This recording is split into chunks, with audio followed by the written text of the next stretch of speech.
Welcome, guys. We're really excited to share with Heston, Ty, and myself what's been happening in the market and our opinion and what we're seeing day to day. Yeah, like Emmy said, day to day, like we just want to pretty much give our exact opinion and insights and what we've been seeing trending in the markets.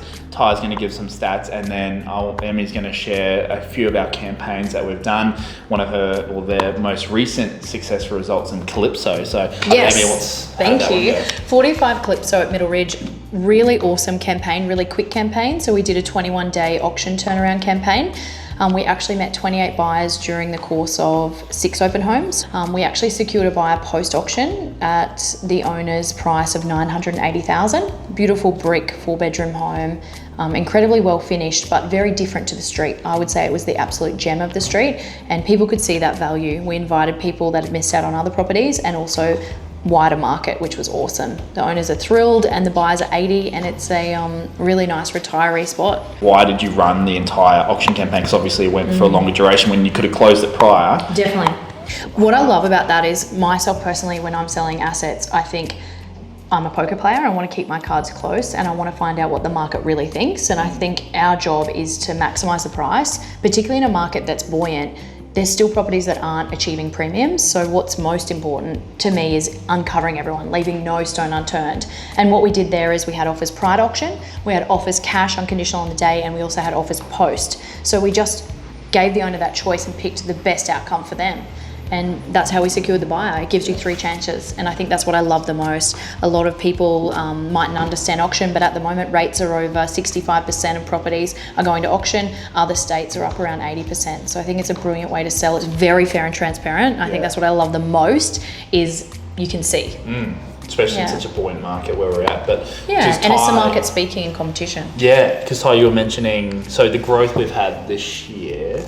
Yeah, I guess like not looking, it's hard to say this year, we're in the second month of 2022. True.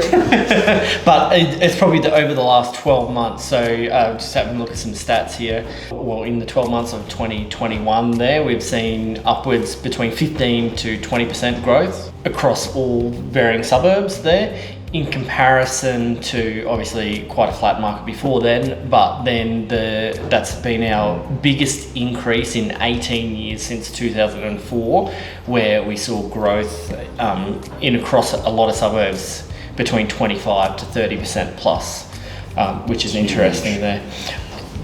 In going with that, also we've seen a lot of rent increases, so upwards of similar kind of figures there, 10, 20% increases on weekly rental as well. Massive.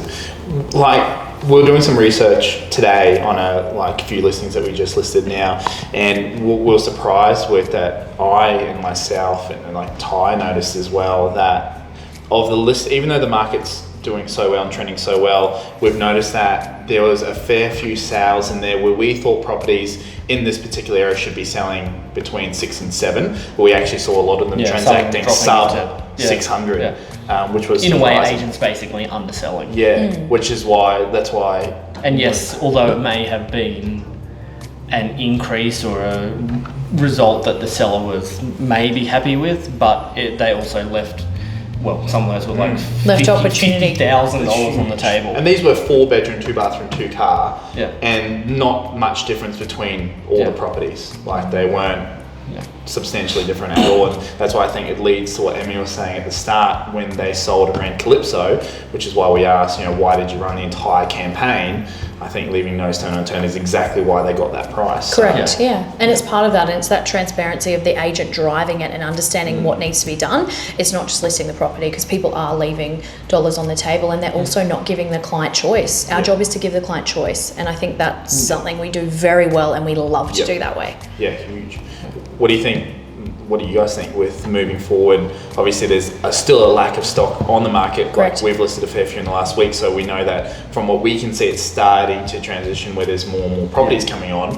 What do you think holds? It'll be interesting the next 2 quarters, because there's a lot of under talk in regards to interest rates and potential around lending capacity being changed. I think quite a few people I've spoken to have mentioned that being June, July.